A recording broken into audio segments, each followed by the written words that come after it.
नमस्कार, स्वागत है आपका डीबी लाइव ब्रेकिंग में। मैं हूं समीर आत्मज मिश्र और मेरे साथ हैं अमलेंदु उपाध्याय।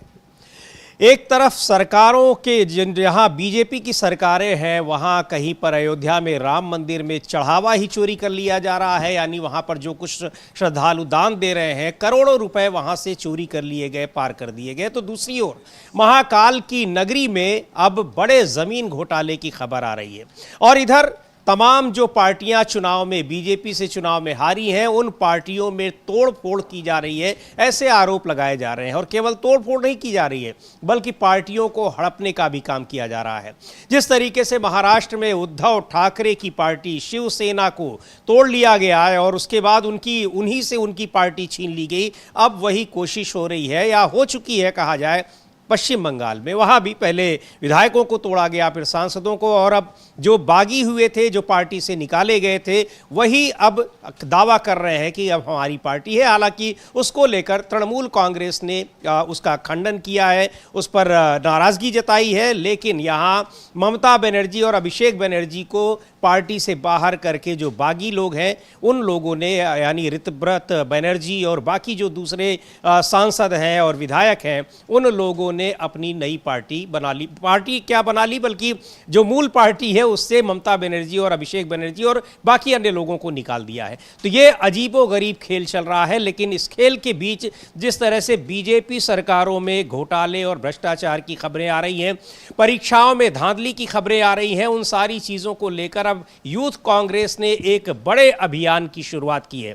9 अगस्त को दिल्ली चलो अभियान, जो 25 जून से शुरू होगा। इस पर हम लोग बात करेंगे, लेकिन पहले बात करते हैं पश्चिम बंगाल में क्या खेला इस समय चल रहा है। वहां पर तृणमूल कांग्रेस की हार के बाद किस तरह से पूरी पार्टी को बीजेपी के साथ जोड़ने की कवायद चल रही है, और सांसद विधायक जो तृणमूल कांग्रेस के चुनाव चिन्ह पर जीत कर आए हैं, मैंडेट लेकर आए हैं, उन लोगों ने किस तरीके से अपनी पार्टी को छोड़कर और बीजेपी के साथ एक तरीके से गलबहियां करने की कोशिश की है। ये सारी चीज़ें जो महाराष्ट्र में और दूसरे राज्यों में अभी तक देखी गई थी, वो सब चीज़ें पश्चिम बंगाल में हो रही हैं। तो ताज़ा घटनाक्रम के जो हुआ है उसमें वहाँ पर पश्चिम बंगाल में तृणमूल कांग्रेस पार्टी, जिसको ममता बनर्जी ने बनाया था, उस पार्टी से ममता बनर्जी को ही निकाल दिया गया। अमलेंदु जी। जी बिल्कुल, जबरदस्त खेला चल रहा है। हाँ, जबरदस्त खेला चल रहा है और ये जबरदस्त कॉमेडी सर्कस भी चल रहा है। हाँ। इसको तृणमूल कांग्रेस जो है वो सर्कस ही कह रही है, कॉमेडी शो कह रही है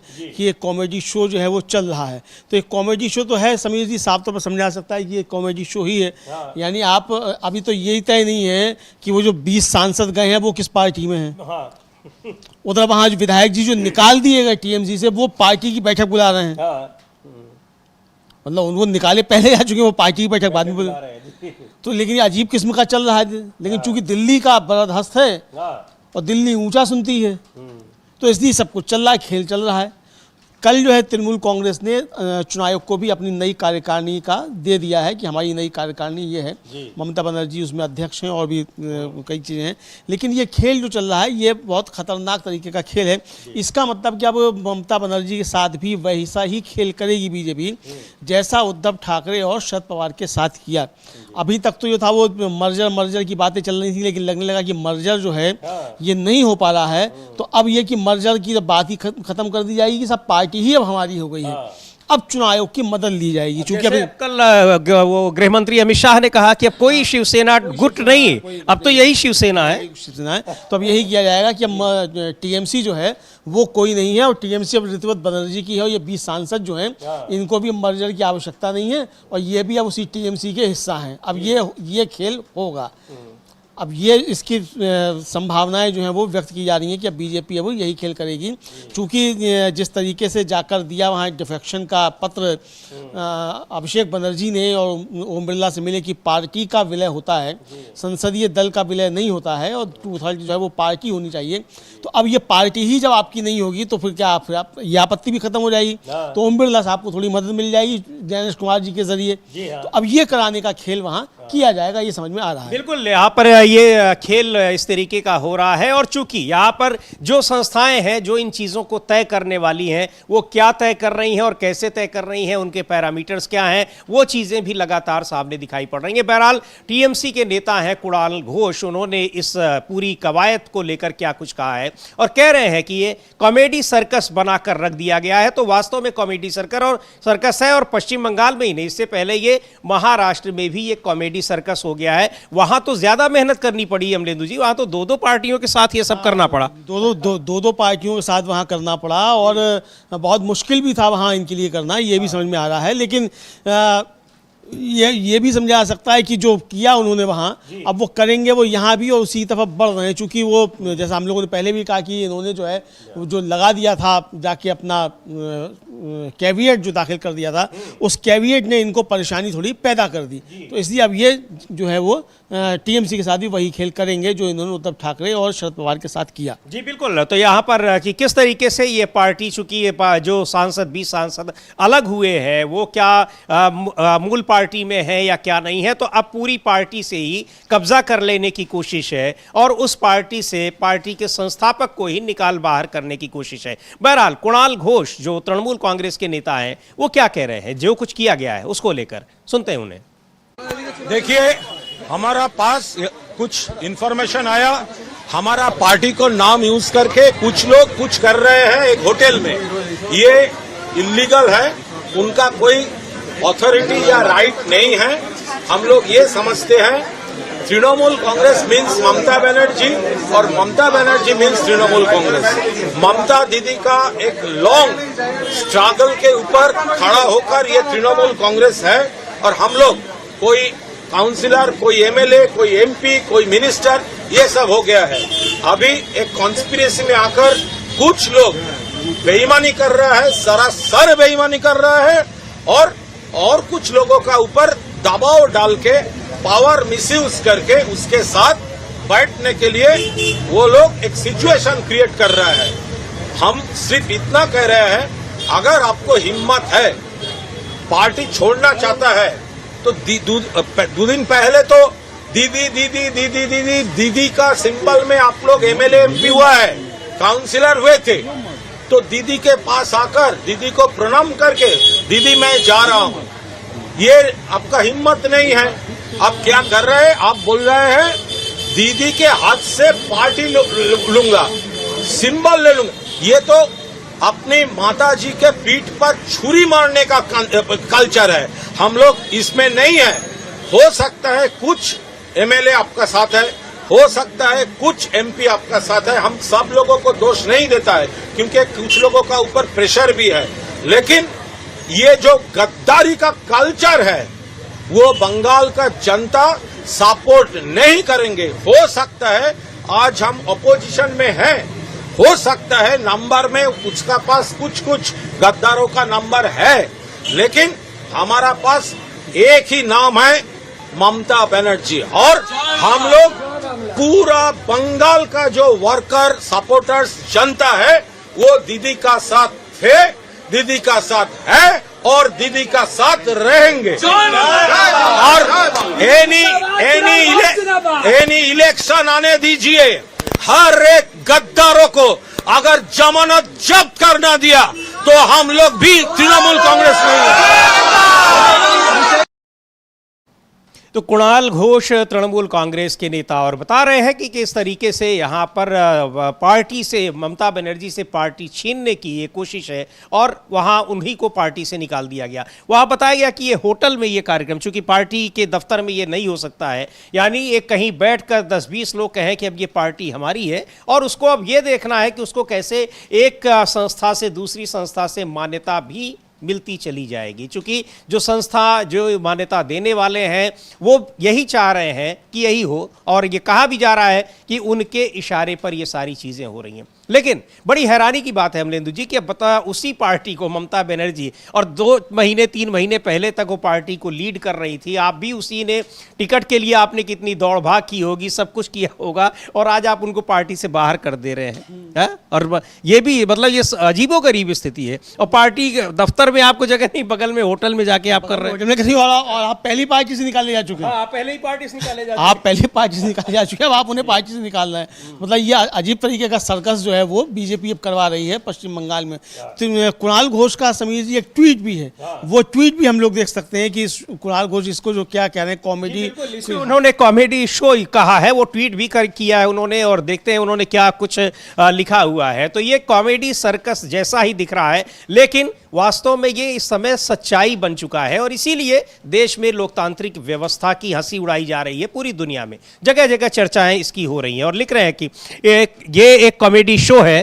तृणमूल कांग्रेस से निकाले गए एक व्यक्ति ने एक विशेष सत्र बुलाया है, मामला कोर्ट में है और हमें यकीन है कि न्याय होगा। हम ऐसी हास्यास्पद हरकतों को कोई महत्व नहीं देते। टीएमसी का मतलब ममता बनर्जी है, बाकी सब सर्कस है। तो ये बात अभी वो कह भी रहे थे कि यहाँ पर तृणमूल कांग्रेस का मतलब है और वो है सिर्फ ममता बनर्जी, लेकिन यहाँ पर जो खुद पार्टी से निकाले गए हैं उन्होंने अब ममता बनर्जी को पार्टी से निकाल दिया है। और अब ये कहा जा रहा है कि ये सारे लोग जो निकाले जा रहे हैं ये सब सरकार का समर्थन करेंगे, लोकसभा में भी और विधानसभा में भी। हाँ, सरकार का सब समर्थन करेंगे, और समीर जी सरकार का समर्थन ही नहीं करेंगे, ये डिलिमिटेशन पास भी करवाएंगे, सारे अवैध बिल, सारा खेल वही करवाएंगे, हिंदू राष्ट्र भी बनवाएंगे। तो ये सब जो है ये काम करेंगे, और खुद जो है वो मतलब तमाम के ऊपर आरोप है जो कुणाल घोष कह रहे हैं कि तमाम के ऊपर दबाव है, प्रेशर है, तो वो प्रेशर जो है वो प्रेशर भी अपना हटवाएंगे। ईडी सीबीआई सबका जो है वो सब प्रेशर भी हटेगा, और अच्छे सब बातें होंगी, तो गुजी सब होगा। लेकिन सौगत राय भी जो टीएमसी के सांसद हैं वो भी कह रहे हैं कि ये क्या मजाक है भाई, ये क्या मजाक कर रहे हैं। मतलब मजाक भी चल रहा है इस समय राजनीति में। ये बड़ा दिलचस्प मामला है समीर जी कि जब राजनीति से काम नहीं चल रहा तो मजाक ही चल रहा है, तो मजाक चल रहा है, तो सुन लेते हैं हम लोग। वही कल उनका मनोज झा का जो उन्होंने बयान दिया था वो याद आ रहा है कि जब आपको जनमत नहीं मिला तो फिर आप जनमत का जुगाड़ करने लगे, और उस जुगाड़ में आपको जिस स्तर पर भी जाना हो रहा है वहां जा रहे हैं। लेकिन इसमें एक आज मैं देख रहा था सोशल मीडिया पे, पूर्व प्रधानमंत्री अटल बिहारी वाजपेयी का संसद में एक बयान बड़ा वायरल हो रहा है, उसकी चर्चा भी करेंगे। एक बार सुनते हैं तृणमूल कांग्रेस के सांसद सौगत राय इस पूरे जो जिसको कॉमेडी शो कह रहे हैं, कॉमेडी सर्कस कह रहे हैं कुणाल घोष, उस पर सौगत राय क्या कह रहे हैं। अध्यक्ष पद से हटा देते हैं, एक्सपेल्ड कर देते हैं अभिषेक बनर्जी को, कैसे देखते हैं, ये कितना जायज है उन लोगों के लिए? ये मजाक है, ये एक सर्कस है। ममता बनर्जी अपन से तृणमूल कांग्रेस बनाई थी, वही तृणमूल कांग्रेस को एक विरोधी दल से ये प्रांत में शासक दल बनाए थे, तभी उनको हटा देगा कौन? बोलते ऋतुव्रत बनर्जी जो कुछ दिन पहले सीपीएम का सदस्य था। तो हम इसको पूरा न मानते हैं। जो लोग ये नया गुट में शामिल हुआ उसको तृणमूल से एक्सपेल किया जाएगा, और जो कानूनी कार्रवाई है वो किया जाएगा।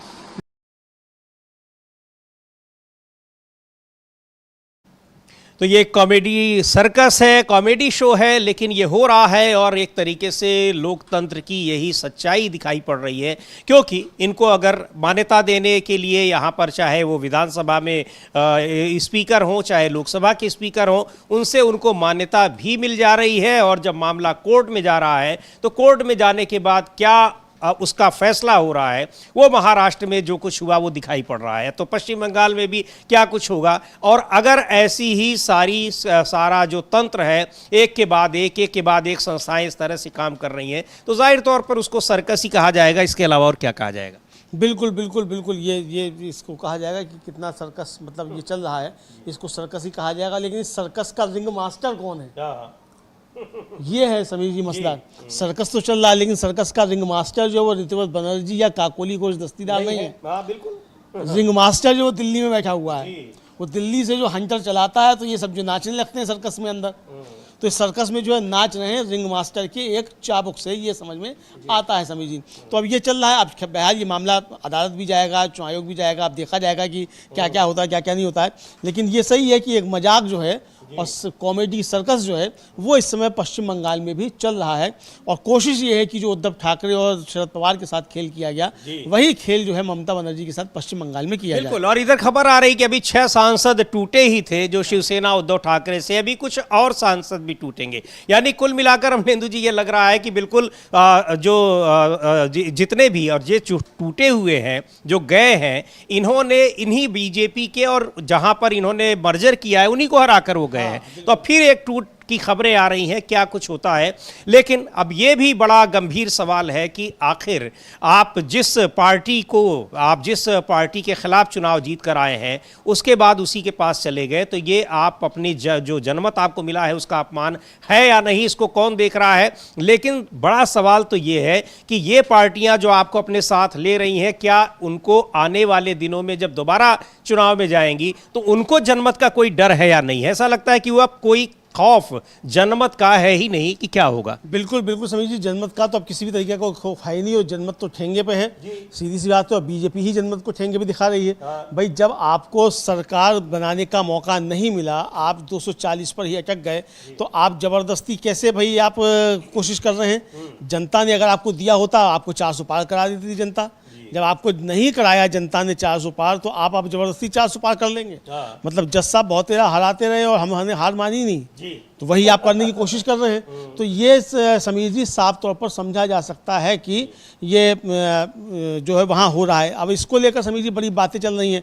अब कहा जा रहा है कि भाई 85 करोड़ रुपया जो है वो एक एक सांसद को दिया गया। पता नहीं हमें कि दिया गया है कि नहीं गया है। संजय राउत हैं जो सांसद हैं शिवसेना यूबीटी के, उन्होंने एक वीडियो जो है वो पोस्ट करते हुए उस पर टिप्पणी की है। वो वीडियो भी तो हम लोग नहीं देख सकते, किसी और का है, लेकिन जो ट्वीट किया है संजय राउत ने वो मराठी में है, लेकिन उसका हिंदी जो है हम लोग बता सकते हैं। वो ट्वीट उनका देख सकते हैं क्या लिखा है, लेकिन तस्वीर जरूर हम देख सकते हैं जो संजय राउत ट्वीट कर रहे हैं। आप देख सकते हैं कि क्या इसमें लिखा हुआ है, और ये मराठी में लिखा है कि 85 करोड़ इस सांसद की यही कीमत है। जनता की संपत्ति की लूट, चार्टर्ड प्लेन के लिए लाखों रुपए कौन दे रहा है। अब जाहिर सी बात है कि इन सांसदों के जहां जाने पर जिनका वो समर्थन कर रहे हैं वही दे रहे होंगे, उसके अलावा और कौन देगा। और ये भी है कि कौन दे रहा है, जिसके पास पैसा होगा वही देगा भी। बिल्कुल बिल्कुल, जिसके पास पैसा वही देगा। और ये जाहिर सी बात है कि पैसा भी दिल्ली से ही आ रहा होगा, क्योंकि दिल्ली ही जो है पैसे का हिसाब किताब सब रखती है, ये भी समझे जा सकते हैं।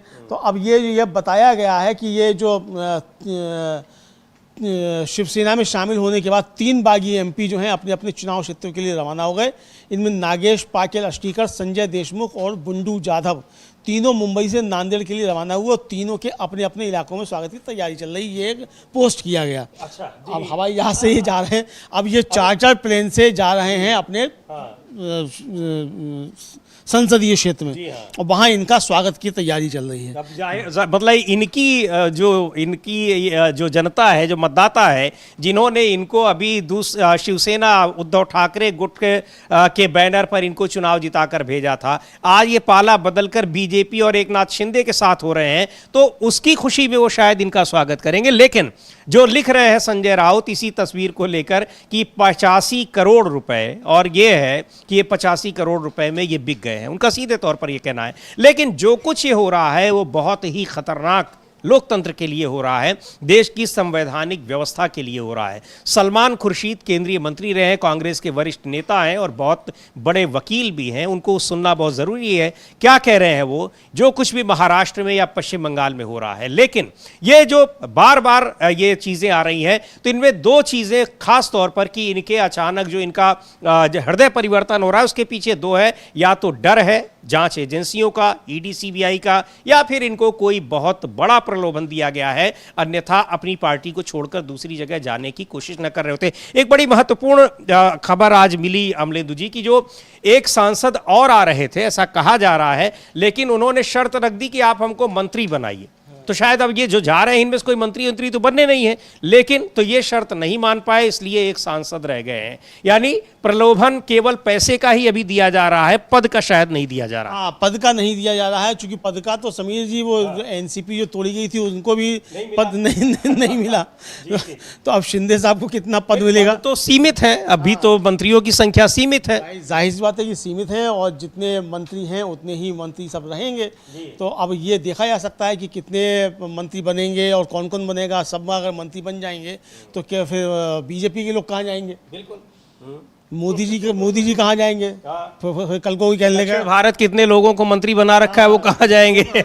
हालांकि एक मंत्री का आज इस्तीफा हो गया। जी। हाँ, ये एक समय की बड़ी खबर है। मोदी जी के एक मंत्री का इस्तीफा हो गया, राष्ट्रपति ने उस मंत्री के पद मतलब इस्तीफे को स्वीकार भी कर लिया है, और उनका नाम है जॉर्ज कुरियन। चूंकि उनका राज्यसभा का कार्यकाल पूरा हो गया, राज्यसभा उनको मिली नहीं, तो इसलिए उनको इस्तीफा देना पड़ा। राज्यसभा इसलिए नहीं मिली कि केरल में कुछ हुआ नहीं। बीजेपी को लग रहा था कि केरल में शायद वो चुनाव जिता देंगे, लेकिन वहां पर मात्र 3 सीटें मिली, और केरल से ही वो आते थे, और केरल में वो वहां पर उनको, हालांकि वो राज्यसभा सदस्य मध्य प्रदेश से थे, लेकिन उनका कार्यकाल नहीं बढ़ाया गया, दोबारा उनको नई टिकट दिया गया, तो फिर उनको मजबूरन इस्तीफा देना ही पड़ा, क्योंकि 21 जून को उनका कार्यकाल राज्यसभा का खत्म हो गया था। तो जॉर्ज कुरियन जो अल्पसंख्यक राज्य मंत्री थे, उन्होंने इस्तीफा दे दिया। लेकिन ये जो चीजें चल रही हैं, तो सलमान खुर्शीद को सुनना बड़ा जरूरी है। क्या कह रहे हैं? जो महाराष्ट्र में और जो पश्चिम बंगाल में जिस तरीके से जो वहां पर विपक्षी सांसद हैं वो अपना जो पाला बदल रहे हैं, उसके पीछे वजह क्या है और उसके परिणाम क्या होंगे? सुन लेते हैं सलमान खुर्शीद को। What does one say about what is clearly deeply distressing and disappointing aspect of our contemporary democracy? Those who are leaving parties that they have vouched for in such vigorous terms and passionate commitment, leaving those parties just because they've lost power in the state, and those who are enticing them and trying to win them over. I think it's extreme. तो कह रहे हैं सलमान खुर्शीद की यहाँ पर जो लोग पार्टियों को छोड़ रहे हैं, जिनका उन्होंने पूरे जोश और लगन से समर्थन किया था सिर्फ इसलिए कि राज्य में उनकी सत्ता चली गई है, और जो लोग उन्हें लुभाकर अपनी तरफ करने की कोशिश कर रहे हैं, मुझे लगता है कि ये बहुत ही अफसोस की बात है, और ये हमारे लोकतंत्र को पूरी तरह से बर्बाद कर रहा है। हमारे पास दल बदल विरोधी कानून है, लेकिन ऐसा लगता है कि कोई भी इस कानून को अहमियत नहीं देता, क्योंकि अदालतों ने इसे लागू करने की कोशिश की है, 1-2 बेंच ने सख्ती भी दिखाई है, यहाँ तक कि स्पीकर के प्रति भी, जब स्पीकर ने ऐसी घटनाओं पर तुरंत कोई कार्रवाई नहीं की। लेकिन कुल मिलाकर स्थिति बहुत धुंधली और अस्पष्ट है। मुझे नहीं लगता कि लोगों को मौजूदा हालात पर संस्थागत प्रतिक्रियाओं पर कोई भरोसा है, इसलिए ये अफसोस की बात है। मुझे लगता है कि भारतीय लोकतंत्र के लिए ये बहुत दुखद स्थिति है। तो जो सारी संस्थाएं हैं, खास तौर पर जो कोर्ट है, सुप्रीम कोर्ट, जब वहाँ से कोई निर्णय नहीं मिल रहा है, कोई फैसला नहीं हो पा रहा है, और एक तरीके से ये जो लोकतांत्रिक व्यवस्था को ख़त्म करने की जो साजिश है, उसी पर अगर आप फैसला नहीं दे रहे हैं तो एक तरीके से मोहर लगा रहे हैं, वो इस व्यवस्था को ख़त्म कर रहा है। वही बात कह रहे हैं सलमान खुर्शीद। बिल्कुल समीर जी, सलमान खुर्शीद यही कह रहे हैं कि ये जो है लोकतंत्र को ख़त्म कर रहा है, और ये संकट जो है किसी ममता बनर्जी या उद्धव ठाकरे या शरद पवार का या अखिलेश यादव का या कांग्रेस का किसी का संकट नहीं है। ये संकट पूरी तरीके से, ये संकट जो है ये लोकतंत्र का संकट है, और ये जो गिराया जा रहा है ढांचा, ये लोकतंत्र का ढांचा ही गिराया जा रहा है समीर जी। ये बात सलमान खुर्शीद भी कह रहे हैं, और तमाम लोग इसी बात को समीर जी एक तरीके से कह रहे हैं कि ये लोकतंत्र के साथ जो है छलावा है। आप जिसके बल पर जीत के आए, जिन मतदाताओं का आप भरोसा जीत कर आए, आप उन मतदाताओं के साथ जो है वो छल कर रहे हैं। तो ये उनका कहना है। विजय वडेट्टीवार हैं, कांग्रेस के नेता हैं, महाराष्ट्र में विधायक भी हैं, और अब वो कह रहे हैं कि भाई ये सिर्फ जो तोड़ रहे हैं उन्हीं को दोष क्यों दिया जाए, ये जो टूट के जा रहे हैं ये क्या कम बदमाश हैं? सबसे ज्यादा तो वही है कि अगर आपके ऊपर कोई दबाव है, आपको कोई डर या धमकाया जा रहा है, कई लोग सामने आ भी रहे हैं, तो आप ये बता दीजिए, अरे आप 20-25 लाख लोगों ने आपको चुनकर भेजा है, जनप्रतिनिधि है, आपको इतनी हिम्मत तो दिखानी होगी। बिल्कुल, ये हिम्मत तो दिखानी ही पड़ेगी। और अगर आप ये हिम्मत नहीं दिखा सकते तो राजनीति छोड़िए, जाके व्यापार कीजिए, समोसा बेचिए, चाय बेचिए, कुछ भी कीजिए, राजनीति छोड़ दीजिए। अगर राजनीति करनी है तो फिर आपको इतना निडर तो होना ही पड़ेगा, या तो धंधा कर लीजिए या फिर राजनीति कर लीजिए, दो में से एक ही काम कीजिए। लेकिन समीर जी, संकट ये है कि तमाम राजनीतिक दल भी जो हैं इन व्यापारियों को और अपराधियों को ही जो है अपना टिकट देते हैं। आप शरीफ आदमी हैं, आप जाइए टिकट मांगने के लिए, टिकट मिलेगा ही नहीं। सबसे पहले यही पूछा जाएगा जेब में कितने रुपए हैं। तो जब जेब में रुपए आप पूछेंगे तो फिर जो रुपए देकर टिकट लेगा या रुपए लेकर जो आप पूछेंगे जेब में कितने रुपए हैं, तो वो रुपए लेकर चला भी जाएगा। तो ये संकट पूरे लोकतंत्र का संकट है। तो और ये सब मतलब जो कह रहे हैं सलमान खुर्शीद, वो बिल्कुल एक तरीके से सही कह रहे हैं। लेकिन हम लोग सुन सकते हैं विजय वडेट्टीवार को भी, समीर जी, वो भी यही कह रहे हैं कि भाई जो तोड़ रहा है वो तो ठीक है, तोड़ रहा है, वो तो अब कर ही रहा है, लेकिन ये लोग क्या कम बदमाश है जो टूट रहे हैं? बिल्कुल, जो तोड़ रहा है वो तो अपने फायदे में, लेकिन आप किस वजह से टूट रहे हैं, आपको क्या फायदा मिल रहा है, या फिर आपको किस चीज से राहत मिल रही है? सुन लेते हैं विजय वडेट्टीवार, कांग्रेस के नेता हैं महाराष्ट्र में और विधायक भी हैं। क्या है, देखिए, हम लोग फोड़ने वालों को क्या दोष दे, फूटने वाले भी बदमाश है। अगर वो नहीं जाते तो ये क्यों लेते हैं?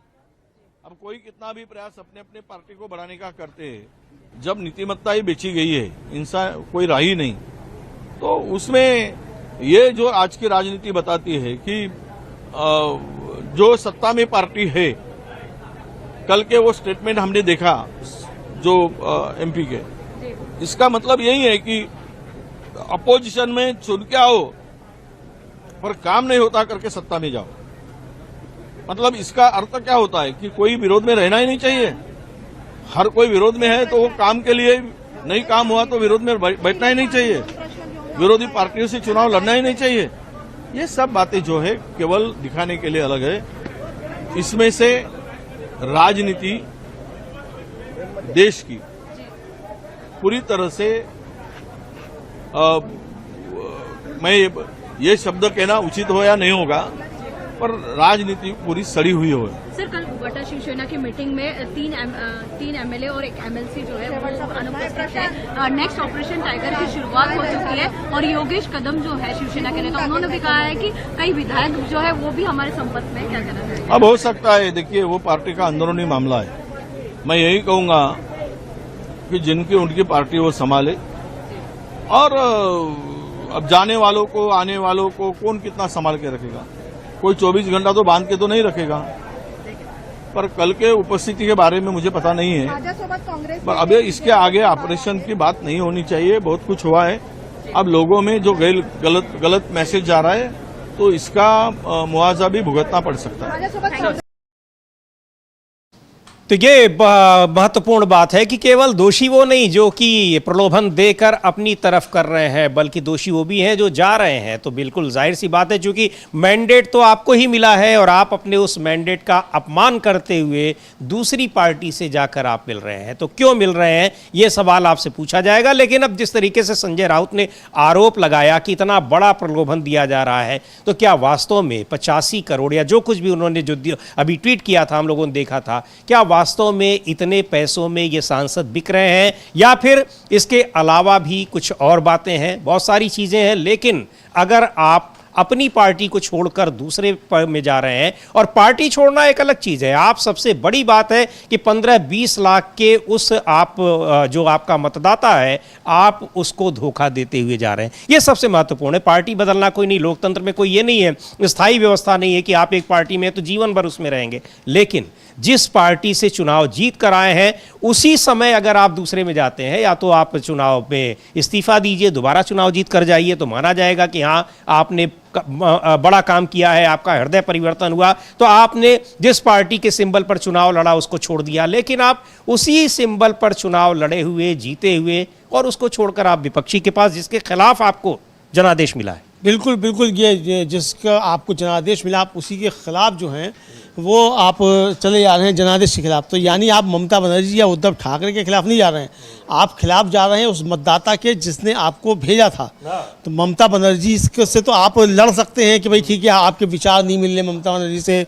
ममता बनर्जी जो है वो कांग्रेस में विलय करने जा रही थी या उद्धव ठाकरे अपनी पार्टी का कांग्रेस में विलय करने जा रहे थे, वो ठीक है। लेकिन जिस मतदाता ने आपको वोट दिया था उसने क्या सोच के वोट दिया था और आप उसके साथ क्या कर रहे हैं? तो ये एक बड़ा सवाल समीर जी उठता है। सुरेंद्र राजपूत हैं, कांग्रेस के प्रवक्ता हैं, उनको भी हम लोग सुन सकते हैं कि वो इस पर क्या कह रहे हैं, और फिर संजय राउत को भी सुनेंगे। बिल्कुल सुनते हैं सुरेंद्र राजपूत को। और ये जो एक लोकतंत्र की इस नई जो एक कहा जाए कि परिपाटी स्थापित की जा रही है, यानी आप अगर बहुमत ला नहीं पाए हैं तो फिर आप बहुमत का जुगाड़ कर रहे हैं, यानी जिसने आपको हराया है फिर आप उसको खरीदने का काम कर रहे हैं। उसको लेकर सुरेंद्र राजपूत क्या कह रहे हैं?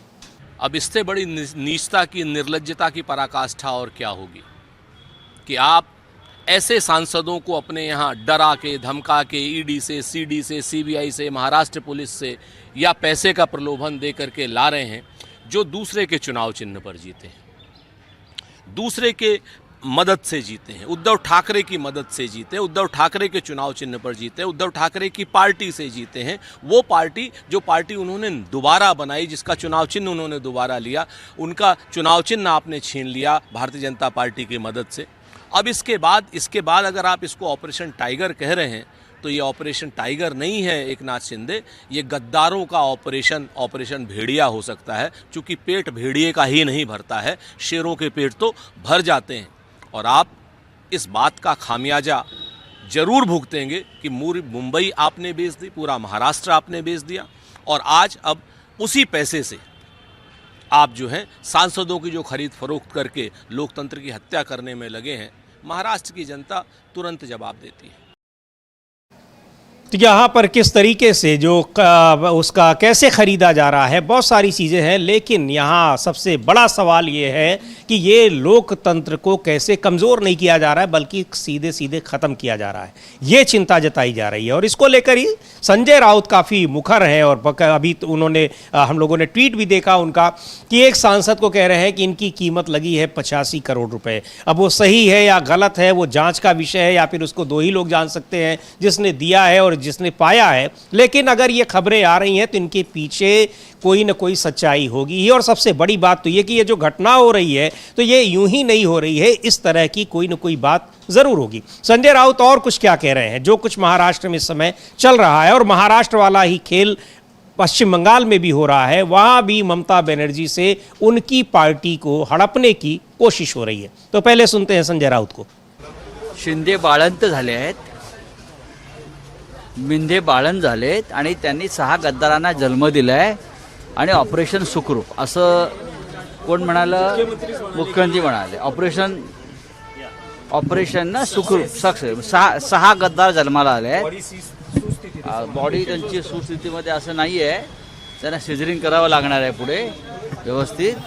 तर ते हा विक्रम आहे। केनियामध्ये एका बाईला 5 झाले होते मुलं, आणि आता इथे 6 गद्दार आता इथे नंदनवनला पाळणा हल्ला आहे।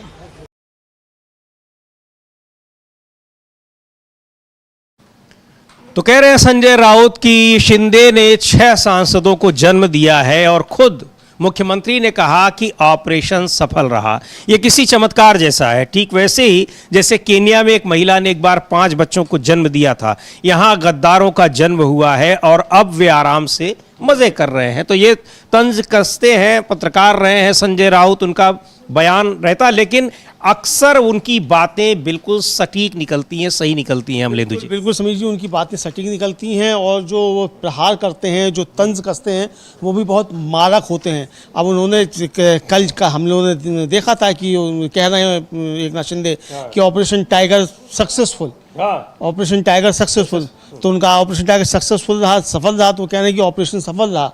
ऑपरेशन में 6 सांसद पैदा हुए हैं, तो अब ये ऑपरेशन जो है सिजेरियन हुए हैं 6 सांसद। अब यही कहना चाहते हैं संजय राउत कि एकनाथ शिंदे भी स्वीकार कर रहे हैं कि सिजेरियन 6 सांसद हुए हैं। अच्छा, ये भी नामकरण भी आप देखिए कि ऑपरेशन टाइगर नाम रखा गया है। आप एक तरीके से डरा कर धमका कर जिसको अपने पाले में खींच रहे हैं, उसके लिए आप ऑपरेशन टाइगर बता रहे हैं। उसके लिए ऑपरेशन टाइगर बता रहे हैं, और इसको जो है वो विजय नाना पटोले जो है वो ऑपरेशन गीदड़ कह रहे हैं। तो ये ऑपरेशन गीदड़ है या ऑपरेशन टाइगर ये तो वो जाने, लेकिन समीर जी हम लोगों ने देखा है, पंचतंत्र की कहानियाँ पढ़ी हैं कि गधा जो है वो शेर की खाल ओढ़ कर आ जाता है, और यहाँ भी जो है बहुत समय से गधा जो है शेर की खाल ओढ़े हुए है, तो लोग जो हुआ करते रहते हैं। तो रात को जब वो होता है तो गीदड़ के मुंह से निकल जाती हैं हुआ तो मालूम पड़ता है ये तो शेर की खाल ओढ़े हुए है, तो ये मालूम पड़ जाता है रात को जब हुआ करता है, कोई मसला आ जाता है तो ये सामने आता है, तो पता लग जाता है कि शेर कौन है, गीदड़ कौन है, और कौन साहसी कौन है, डरपोक कौन है, वो सारी चीजें। और ये महत्वपूर्ण बात है, ये चीजें किसी से छिपी नहीं है। लेकिन यहां एक और बात है कि इस तरीके से सत्ता में आना, चाहे वो चुनाव आयोग की मदद से हो, वोट हड़पने की कोशिश हो, वोट चोरी की कोशिश हो, ये जो भी चीजें हैं, इनके जरिए सत्ता प्राप्त करना, विपक्ष को खत्म करना, और फिर सत्ता में आकर करते क्या है आप, उसका नज़ारा भी लगातार दिखाई पड़ रहा है। चाहे वो बिहार में भरत तिवारी का एनकाउंटर हो, चाहे यहाँ पर अयोध्या में राम मंदिर में लूट हो, और उसको तो सीधे सीधे कहा जा रहा है कि डकैती, करोड़ों रुपए उस चंदे के हजम कर लिए गए जो लोगों ने आस्था की वजह से, श्रद्धा की वजह से वहाँ पर अर्पित किया था, चढ़ाया था। और अब बड़ी खबर आ रही है, महाकालेश्वर का जो स्थान है, महाकाल मंदिर यानी उज्जैन, वहाँ पर न जाने सैकड़ों एकड़ जमीन मुख्यमंत्री मोहन यादव ने अपने और अपने परिवार के तमाम लोगों के बीच में बांट दी है। और इसलिए बांट दी है कि अब आने वहां पर एक बड़ा प्रोजेक्ट की घोषणा की उसी सरकार ने, जिसका नेतृत्व मोहन यादव कर रहे हैं, और जमीनों की बंदर बांट की गई अपने परिवार के भीतर। कहा जा रहा है कि परिवार में शायद ही कोई बालिग बचा हो जिसके नाम से एकड़ों जमीन न खरीदी गई हो। तो उसको लेकर भी हंगामा मचा हुआ है कि आखिर सरकार बनाकर और विपक्ष को खत्म कर क्या बीजेपी यही सब कुछ कर रही है? हाँ, बिल्कुल यही है कि विपक्ष को क्या कर रही है बीजेपी, ये साफ तौर पर समझा जा सकता है समीर जी। और हम लोग उसकी घोटाले की भी बात करेंगे, लेकिन संजय राउत जो हैं वो इस समय प्रेस कॉन्फ्रेंस कर रहे हैं, और उनको भी हम लोग सुनना चाहेंगे कि संजय राउत जो प्रेस कॉन्फ्रेंस में क्या कह रहे हैं। तो इसी सब मसले को लेकर कह रहे होंगे, और ये भी उनका इसी प्रेस कॉन्फ्रेंस में एक बार सुन लेते हैं संजय राउत को। इस समय सीधे चलते हैं उनके पास, प्रेस कॉन्फ्रेंस वो कर रहे हैं, सुनते हैं क्या कह रहे हैं महाराष्ट्र को लेकर भी, और अयोध्या और मध्य प्रदेश में जो कुछ हो रहा है उसको लेकर भी। कोणत्या निधीसाठी गेला? विकासासाठी गेला। एका खासदाराचा तर 16 कोटी निधी शिल्लक आहे। एकानं शिर्डीमध्ये फक्त काय नाही, काही नाही। आमच्या जीवनामध्ये आता पुन्हा एकदा संघर्ष आहे। आमच्यापेक्षा 30% जास्त तुमच्या आमच्या जीवनामध्ये संघर्ष आहे, तो काय थांबत नाही। आम्ही असं म्हणजे मी असं ठरवलं होतं की आता विश्रांती घ्यावी, आराम करावा। लाईव्ह आहे, आमचा संघर्ष लाईव्ह आहे ना। आमचं असं आहे की आमचा मसाला फिल्म आहे ना, मग इमोशन आहे, मारामारी आहे, प्रेम आहे, संघर्ष आहे, कॉन्फ्लिक्ट आहे, नाट्य आहे, आणि म्हणून शिवसेना आहे। चला बोला। त्या दिवसामध्ये जे इतके दिवस सगळे स्पेक्युलेशन होते, काय झालं, काय होणार, काय पुरावे, काल सगळ्यांसमोर सगळे 6 खासदार आले, सगळ्यांसमोर त्यांनी सांगितलं कशा प्रकारे आले, एकनाथ शिंदेनी एवढं मोठं एक्सप्लेनेशन दिलं, सांगितलं की कशा खासदार का आलेत वगैरे। आता काय तुमची भूमिका? काय भूमिका असणार? काल मी ऐकलं की ते जे डेप्युटी सीएम आहेत महाराष्ट्राचे, काल त्यांच्या पक्षाचा नाशिकमध्ये पराभव झाला। नाशिकमध्ये विधान परिषद निवडणुकीत पराभव झाला। भारतीय जनता पक्षाची सर्व मतं गोकुळ गीतना पडली। तो ये संजय राउत कर रहे हैं प्रेस कॉन्फ्रेंस, और महाराष्ट्र, पश्चिम बंगाल, यहाँ राजनीति में जो कुछ हो रहा है उसको लेकर, और यहाँ सरकार जो बीजेपी की सरकारें हैं वो क्या कर रही हैं वो दिखाई पड़ रहा है। उत्तर प्रदेश में भी, मध्य प्रदेश में भी, बिहार में भी, और बाकी जगहों पर जहाँ बहुमत जुटाने और विपक्ष को खत्म करने का प्रयास हो रहा है, वो तो हो ही रहा है। लेकिन अयोध्या के बाद इस जो मध्य प्रदेश से जो खबरें आ रही हैं वो बहुत हैरान करने वाली हैं कि कैसे जमीन की बंदर बांट कर दी जाती है। जहां सरकार परियोजना की घोषणा कर रही है, वही सरकार अपने लोगों में ही, बिल्कुल बिल्कुल समीर जी, अपने ही लोगों में ही जो है किस तरीके से बंदाबाज करती है। और अभी तक तो समीर जी कि चंपत राय या कौन से राय, इन सब के ऊपर जो थे वो आरोप लग रहे थे, नृपेंद्र मिश्रा और कौन कौन से इसके ऊपर जो लग रहे थे। लेकिन अब जो आरोप लग रहा है सीधे सीधे वो मध्य प्रदेश के मुख्यमंत्री डॉक्टर मोहन यादव के परिवार के ऊपर लग रहा है। इंडियन एक्सप्रेस अखबार है, उसने एक लंबी रिपोर्ट प्रकाशित की किस तरीके से सरकारी ज़मीनें जो हैं वो दी जा रही हैं उनके परिवार के संबंधित लोगों को ही। इसको लेकर इस पर बड़ा बवाल जो है वो मचना शुरू हो गया है और ये बड़ा मसला जो बन गया है। राम मंदिर में घोटाले के साथ साथ अब ये महाकालेश्वर घोटाला, यानी जहां मंदिर वहां बीजेपी और जहां बीजेपी वहां घोटाला। मतलब जिस मंदिर में बीजेपी की नजर वहीं घोटाला ही घोटाला। ये जो है आदित्य ठाकरे हैं, शिवसेना यूबीटी के विधायक हैं, वो एक ट्वीट कर रहे हैं समीर जी, वो उनका ट्वीट देखते हैं। आदित्य ठाकरे क्या लिख रहे हैं और उस जो इंडियन एक्सप्रेस की जो रिपोर्ट है इस घोटाले को लेकर उसका स्क्रीनशॉट भी उन्होंने लगाया है अपने ट्वीट में और लिख रहे हैं कि मध्य प्रदेश के उज्जैन में जमीन का घोटाला, और वो भी किसी और ने नहीं बल्कि मुख्यमंत्री के परिवार ने किया है, भारत के सबसे पवित्र शहरों में से एक में, और ये लोग दूसरों को हिंदुत्व का सर्टिफिकेट देंगे। बीजेपी चुनाव में अपने फायदे के लिए हिंदुत्व का इस्तेमाल करती है और बाद में ऐसे फायदों के लिए भी। और ये इंडियन एक्सप्रेस की जो ये रिपोर्ट है उसमें ये बताया गया है कि 2024-25 में 45 करोड़ रुपए में 137 प्लॉट खरीदे गए, कुल 168 एकड़ के प्लॉट। और ये सारी ज़मीनें मोहन यादव, डॉक्टर मोहन यादव जो मध्य प्रदेश के मुख्यमंत्री हैं, उनके परिजनों ने खरीदी हैं ये ज़मीनें, या फिर वो लोग प्रॉपर्टी बिल्डर भी हैं, उन्होंने अपने उस बिजनेस में खरीदी हैं। और इसलिए खरीदी क्योंकि उससे पहले ज़मीन खरीदने से पहले जमीन खरीद ली उन्होंने, उसके बाद वहां पर एक बड़े प्रोजेक्ट का ऐलान किया, कॉरिडोर का ऐलान किया सरकार ने। यानी कॉरिडोर के बाद उन जमीनों को महंगा होना है या फिर वहां जो निर्माण होंगे उसकी वैल्यू बढ़ेगी। तो कैसा बढ़िया खेल ये हो रहा है कि आप ही को घोषणा करनी है प्रोजेक्ट की, उससे पहले आप वहां की सारी जमीन खरीद लीजिए। आपको याद होगा अमलेंदु जी, 4-5 साल पहले अयोध्या में जब राम मंदिर बना तो वहां भी यही जमीन का खेल हुआ और यही चंपत राय थे। सारी जमीनों में जो है किस किसने खरीदी, वो सारे अफसरों ने, नेताओं ने, गुजरात के व्यापारियों ने। समीर जी, आप इस समय अगर अयोध्या तो छोड़िए, अयोध्या के 100 किलोमीटर के दायरे में अगर आप जमीन ढूंढने जाएं तो मुंबई से ज्यादा महंगी जमीनें हो रही हैं। और सब किनके पास है? सब गुजरातियों के पास है, या अफसरों के पास है, या राजनेताओं के पास है।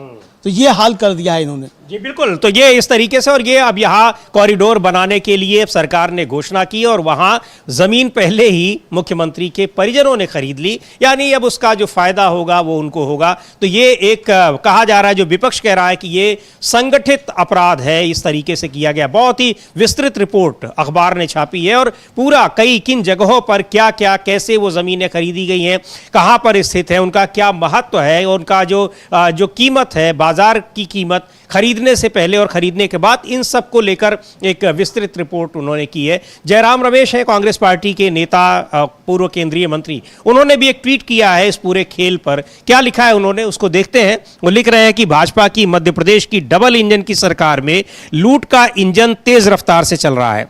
खुद प्रदेश के मुख्यमंत्री मोहन यादव इस लूट के कर्ता धर्ता बने हुए हैं। चर्चा यह भी है कि मुख्यमंत्री के खिलाफ खबर की खेती मध्य प्रदेश से केंद्र में गए कृषि मंत्री ने ही करवाई है। आपसी लड़ाई, कुर्सी और लूट में हिस्सेदारी की लगती है। इसी बड़े मुद्दे पर मध्य प्रदेश के कांग्रेस अध्यक्ष जीतू पटवारी आज सुबह 11 बजे, वहां 11:30 बजे भोपाल में एक महत्वपूर्ण प्रेस कॉन्फ्रेंस करेंगे। तो ये अब देखिए, ये भी एक खेल है। और एक चीज और है अमलेंदु जी, जो यहाँ पर अयोध्या में जो आ रहा है, वहां पर राम मंदिर में जो लूट खसोट हुई है चढ़ावे की, वहां भी कहा जा रहा है कि चूंकि ट्रस्ट बनाया है केंद्र सरकार ने और वहां खेल पूरा हो रहा है, मुख्यमंत्री मुख्यमंत्री नहीं चाहते हैं उन लोगों को, लेकिन उनकी मजबूरी है कि उनके खिलाफ कोई कार्रवाई भी नहीं कर पा रहे हैं और ट्रस्ट भंग नहीं किया जा रहा है। अगर ट्रस्ट भंग कर दिया जाएगा तो खुलासा बहुत बड़ा होगा और बड़े नाम उसमें आएंगे। बिल्कुल बिल्कुल समीर जी, उसमें बड़े नाम आएंगे। और ये ट्रस्ट भंग क्यों नहीं किया जा रहा है, इसको लेकर सवाल है। अब सवाल ये कि जैसा कि जयराम रमेश कह रहे हैं कि ये खबर की खेती जो है वो पूर्व कृषि मंत्री ने ही करवाई है। शिवराज सिंह नहीं शिवराज सिंह नहीं, वो नरेंद्र सिंह तोमर, चूंकि वो मुख्यमंत्री बनना चाहते हैं, दावेदार थे, तो ये उनका इशारा उनकी तरफ है।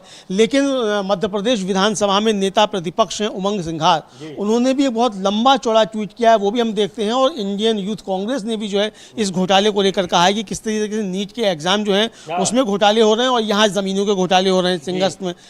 उमंग सिंघार ने ट्वीट किया, वो भी हम बिल्कुल उमंग सिंघार का देखते हैं। नेता प्रतिपक्ष हैं मध्य प्रदेश में, कांग्रेस के नेता हैं, क्या लिख रहे हैं? लिख रहे हैं कि मुख्यमंत्री मोहन यादव का बाबा महाकाल की पवित्र नगरी में 335 एकड़ जमीन और 245 प्लॉट का अकूत साम्राज्य मध्य प्रदेश के इतिहास का सबसे शातिर लैंड स्कैम बेनकाब हो चुका है।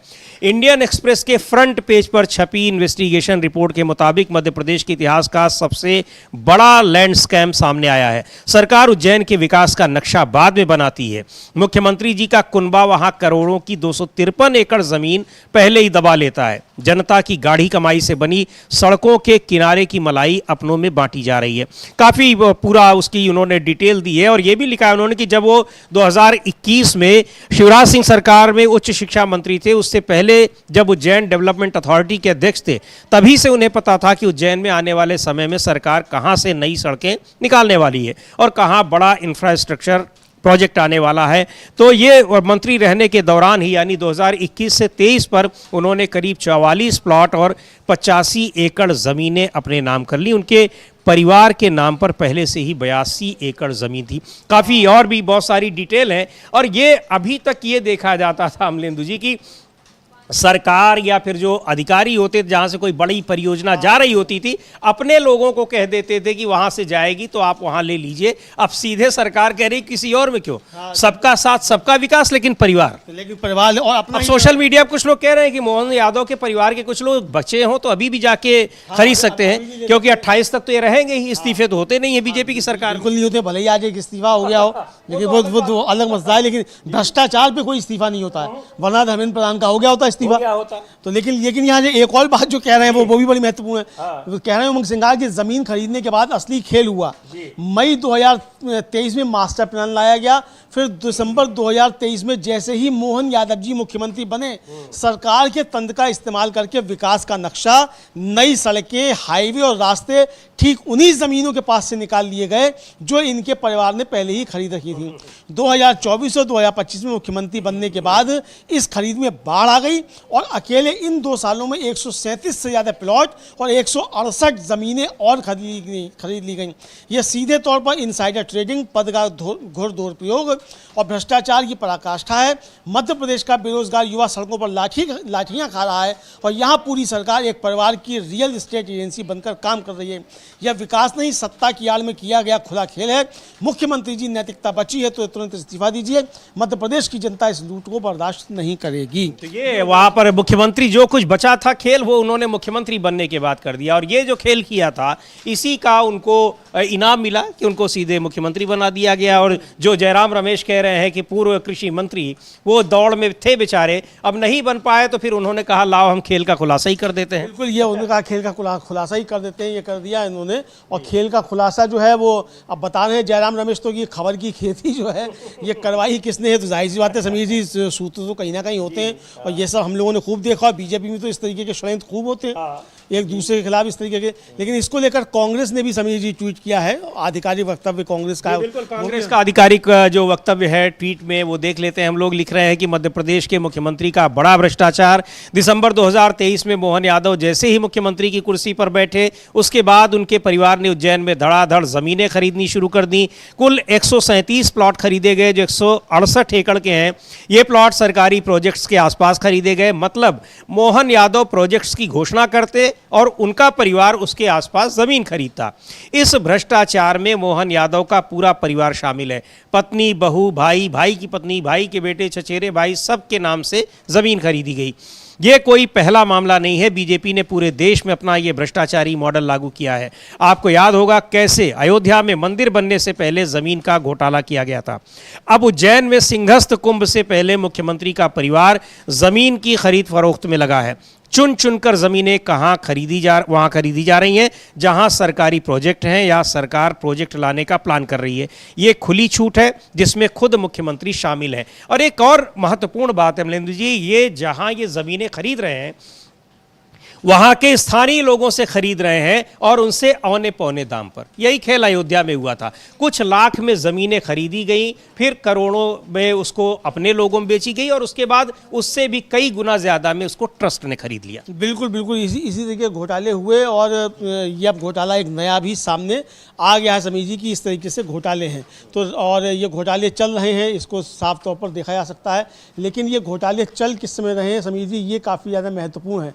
और इसको लेकर जो यूथ कांग्रेस है वो भी जो है ये कह रही है कि भाई एक तरफ तो सिंहस्थ की तैयारी चल रही है और दूसरी तरफ जो है मोहन यादव जो उसी शहर को अपनी निजी जागीर बना रहे हैं। उनका भी हम लोग ट्वीट देख सकते हैं कि यूथ कांग्रेस इस पर क्या कह रही है, क्योंकि यूथ कांग्रेस ने एक बड़े आंदोलन की घोषणा भी की है। बिल्कुल, यूथ कांग्रेस और जो छात्र विंग है बड़े आंदोलन की घोषणा की है। क्या लिख रहे हैं, मोहन यादव और उनके परिवार ने किस तरीके से ज़मीन खरीदी है उज्जैन में जहां 2028 में सिंहस्थ कुंभ होने वाला है और मोहन यादव और उनके परिवार के लोग वहां पर परियोजना शुरू होने से पहले ही ज़मीन खरीद लेते हैं। परियोजना उसके बाद शुरू होती है, उसकी घोषणा खुद मुख्यमंत्री करते हैं। तो लिखा है इंडियन यूथ कांग्रेस के ट्वीट में कि एक तरफ उज्जैन में सिंहस्थ 2028 की तैयारी है तो दूसरी तरफ मुख्यमंत्री मोहन यादव का परिवार उसी शहर को अपनी निजी जागीर बना रहा है। मुख्यमंत्री के बनने के बाद 168 एकड़ ज़मीन खरीदी गई और वो भी ठीक उन सड़कों के किनारे जिनका ऐलान सरकार ने खुद किया था। तो वही बात है जो कांग्रेस पार्टी का जो ट्वीट है उसमें कि कैसे वहां पर उन जहां परियोजना आ रही है वहां के आसपास की सारी ज़मीन वो मोहन यादव और उनके परिवार के लोगों ने खरीद ली। तो आप मुख्यमंत्री भी हैं और अब उज्जैन के वो सबसे बड़े जमींदार भी एक तरीके से बन गए। बिल्कुल, उज्जैन के सबसे बड़े जमींदार भी बन गए हैं समीर जी। और एक तरफ तो राम मंदिर में चंदा चोरी का मामला आ रहा है और दूसरी तरफ अब ये आ गया उज्जैन में जमीन का घोटाला। अयोध्या में जमीन का घोटाला पहले ही आ चुका है। तो यानी जमीन के घोटालों से बीजेपी का बहुत निकटतम संबंध है, ये विपक्ष का कहना है एक तरीके से। और घोटालों से भी बड़ा नजदीक का संबंध है। समाजवादी पार्टी के सांसद हैं राजीव राय और वो चंदा चोरी को लेकर कह रहे हैं, मतलब जमीनों की चोरी, चंदा चोरी, वो कह रहे हैं कि इनको जो है गंगा में जाकर डुबकी लगानी चाहिए, पाप अपने धोने चाहिए। तो राजीव राय को हम लोग सुन सकते हैं समीर। पता नहीं संगम में इन लोगों ने जो चंदा चोरी कर रहे हैं उन्होंने लगाई थी डुबकी या नहीं, लेकिन राजीव राय अभी भी उनको सलाह दे रहे हैं कि कम से कम अभी जाकर आप पश्चाताप कर लीजिए। बहरहाल सुन लेते हैं क्या कह रहे हैं राजीव राय। लेकिन ये मामला बहुत ही गंभीर है कि भगवान के मंदिर में वहाँ पर जो देश दुनिया से तमाम लोग आते हैं और श्रद्धा भाव से वहाँ अपना चढ़ावा चढ़ाते हैं, अर्पित करते हैं, उस चंदे को उसकी रखवाली, मंदिर की रखवाली करने वाले लोग चुरा ले जाते हैं, डाका डाल देते हैं। सुन लेते हैं राजीव राय को। कुछ भी नहीं, ये तो पाप है ना, इन लोगों को तो कीड़े पड़ेंगे। और ये पहली बार नहीं हो रहा। अगर आपको याद हो तो आडवाणी जी जब रथ यात्रा लेके निकले थे और घर घर से ईंट और चंदा लिया जा रहा था, मेरी माँ ने भी दिया था। मेरी माँ यहाँ बैठी है, उन्होंने भी दिया था। अभी रोज कहती हैं कि सब चोर हो सा। ये उस समय भी हिंदू महासभा वालों ने सवाल उठाया था कि राम का और नाम का सोना और चांदी और पैसे कहाँ गए। किसी धार्मिक मतलब राजनीतिक व्यक्ति नहीं रहा, लिपापोती कर दिए। सबसे बड़ा लैंड घोटाला जिस तरह से अयोध्या मंदिर के लिए जमीन अधिग्रहण में हुआ, और आज भी आप में से कोई पत्रकार साथी वहाँ चला जाएगा, उन तारीखों के लिए कंप्यूटर ओपन करने की बात करेगा, कितने टाइम पर किस लैंड की रजिस्ट्री हुई, कितने में, और 2 घंटे बाद 7 बजे के बाद खोल के वहाँ का मेयर, वहाँ के भाजपा नेताओं ने गरीबों को लूट लिया। निर्माण सामग्री में लूट हुआ, लेकिन कहीं कुछ हुआ? सरकार हमेशा इसमें भी हमें ये लगा कि अयोध्या में हारने के बाद जो फर्जी सनातनी है, फर्जी जो भगवान का नाम लेकर वो करते हैं, इनको आत्मबोध होगा, अपराध बोध होगा कि हमारे किस कर्म से हमको अयोध्या में भगवान ने हरा दिया। लेकिन पाप और अहंकार और लिप्सा की कोई अंत नहीं होता है। आप कह दें कि पता नहीं है, वहाँ रोज सुन रहा हूँ कि सोना चोरी हो गया, ईंट चोरी हो गया। हमारे जानने वालों ने एक वहाँ का 2 करोड़ रुपया का बेंगलोर से राम की मूर्ति डाल की थी, बहुत सारे रत्न थे। वो हमसे बोल रहे भैया पता करिए कि हमारा है वो भी चोरी चला गया। और ये बेशर्म वो दूसरे पर उंगली उठाते रहते हैं। तो आप आस्था के साथ खिलवाड़ करोगे?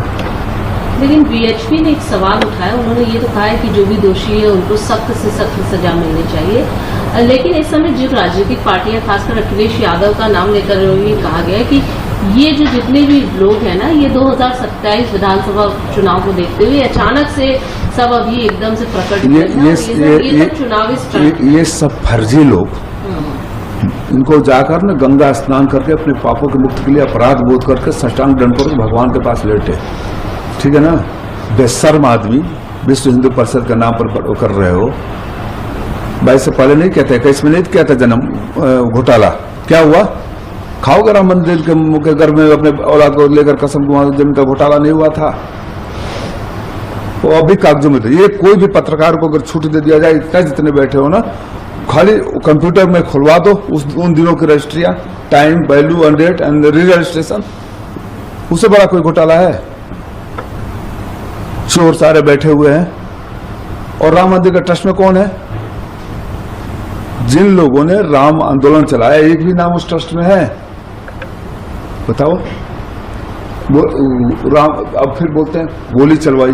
गोली चलवाने वाले नृपेंद्र मिश्रा जो चीफ सेक्रेटरी थे, उन्होंने ऑन रिकॉर्ड कहा है कि मुलायम सिंह ने कोई दस्तखत नहीं किए थे, लोकल एडमिनिस्ट्रेशन लेवल पर दिया था। लेकिन उन मिश्रा जी को तो प्रधानमंत्री के पास लेके चले गए, वो सबसे बड़ा पावरफुल कर दिया। और फर्जी राजनीति के नाम के लिए इसलिए भगवान राम ने सजा दिया। तुम लोग समाजवादी पार्टी सदस्य नेताजी का नाम लेते हो। जिस व्यक्ति ने हिंदुस्तान में पहली बार भगवा आतंकवाद का नाम दिया, RK Singh, then the home secretary, Jaipur में जाके, उससे पहले किसी ने भगवा आतंकवाद का नहीं सुना था, उसको लेकर तुम लोगों ने मंत्री बना दिया। तो यहाँ गोली चलाने वाले लोग प्रधानमंत्री और भगवा आतंकवाद करने वाले को मंत्री बनाते हो और दूसरे पर कहते हो। बेशर्मी की कोई प्रकाष्ठा है? कहो कि आरके सिंह ने भगवा आतंकवाद का नाम नहीं दिया था, तो इनाम क्यों दिया तुमने?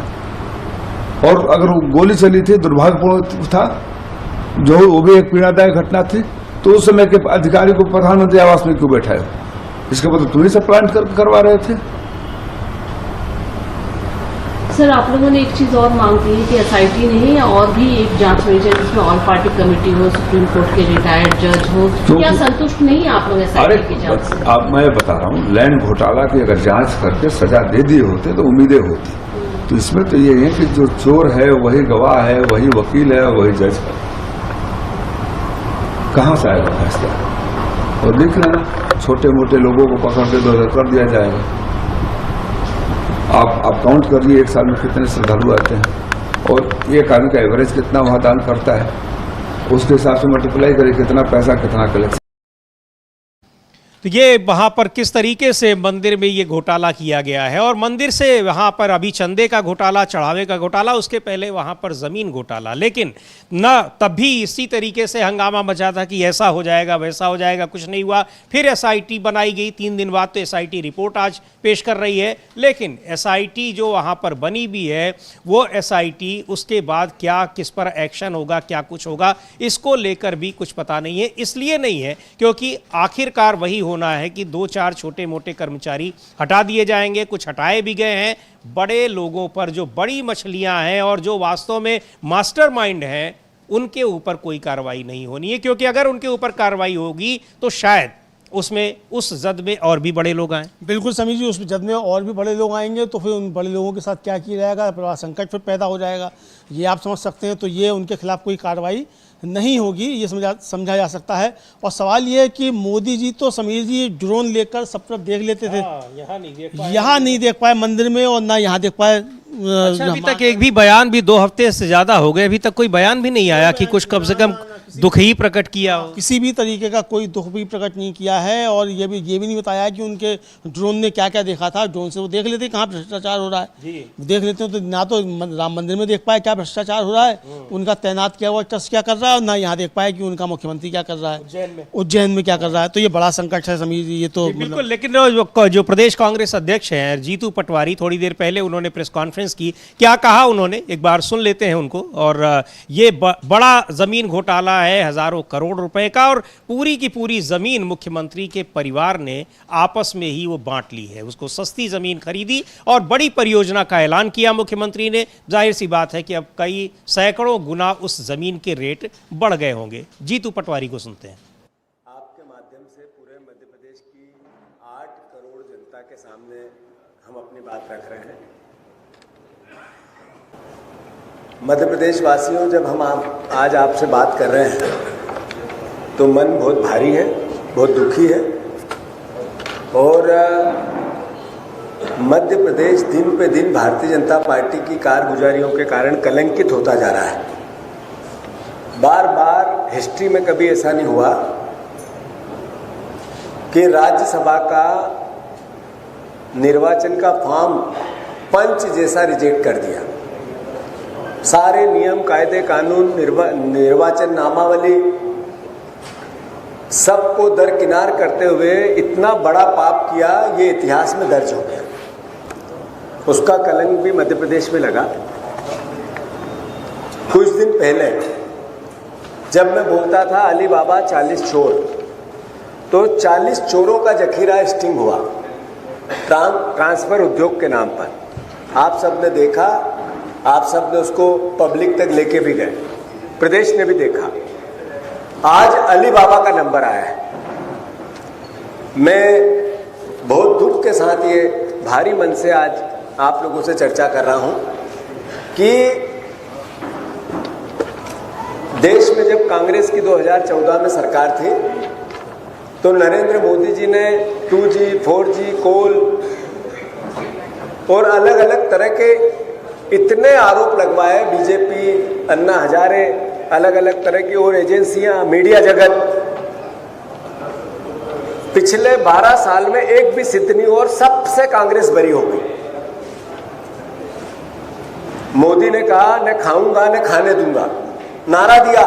15-15 लाख काला धन स्विस बैंक में कांग्रेस का, कांग्रेस के नेताओं का, उससे देश का जितना इनकम टैक्स है वो आधा हो जाएगा। इस तरह के सब्जबाग दिखाए, और देश ने भरोसा किया है कि जिसके पीछे न जिसके बच्चे हैं, न जिसका परिवार है, न खाऊंगा न खाने दूंगा के प्रधानमंत्री पर भरोसा किया। आदरणीय साथियों, सिर्फ 5 मिनट की ये फिल्म पहले देखेंगे आप, फिर मैं विस्तार से अपने कांग्रेस पार्टी के प्रदेश की जनता के देश के सवाल आपके सामने रखूंगा। आज ये प्रेस कॉन्फ्रेंस नहीं है।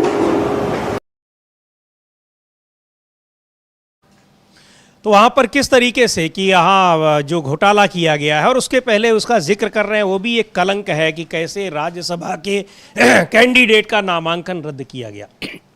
और अब यहाँ पर इतना, उस समय मुख्यमंत्री मोहन यादव की खुशी भी देखने वाली थी अमलेंदु जी। बिल्कुल बिल्कुल समझिए, खुशी देखने वाली थी। खुश तो होना चाहिए था भाई, एक सीट आपने हथिया ली तो खुश तो होना चाहिए था। मोदी जी की उधर सीट हथिया ली और इधर पूरा का पूरा उज्जैन हथिया लिया। उज्जैन हथिया लिया तो हाँ, तो वैसे ही खुश होना चाहिए। तो ये खुशी तो उनकी जायज़ है, इसमें खुशी में कोई आपत्ति नहीं होनी चाहिए, किसी को भी खुशी उनकी जायज़ है। लेकिन उनकी खुशी तो जायज़ है, लेकिन दुखी तो जनता है ना। जी बिल्कुल, दुखी तो लोकतंत्र है। मोहन यादव खुश रहें और खुश रहें और ज़मीनें कर लें, लेकिन लोकतंत्र जो है कम से कम वो दुखी ना हो। समीर जी, समस्या बिल्कुल यहाँ पर। और ये जो तमाम मुद्दे हैं, तमाम चीज़ें हैं, भ्रष्टाचार हो चाहे शिक्षा में धांधली हो, ये सारी चीज़ें, इनको लेकर अब यूथ कांग्रेस ने एक बड़े आंदोलन की घोषणा की है। 25 जून से शुरू होगा और 9 अगस्त को यहाँ पर दिल्ली चलो ये आंदोलन है और एक बड़े प्रदर्शन की घोषणा की गई है। अमलेंदु जी। हाँ बिल्कुल, बड़े प्रदर्शन की घोषणा की गई है 25 जून से और 9 अगस्त तक पूरे देश भर में उनका दिल्ली चलो अभियान चलेगा। और 9 अगस्त को दिल्ली में प्रदर्शन करेगा यूथ कांग्रेस और NSUI मिलकर। और उसमें जो 3 मांगे हैं वो 3 मांगे बहुत महत्वपूर्ण है समीर जी।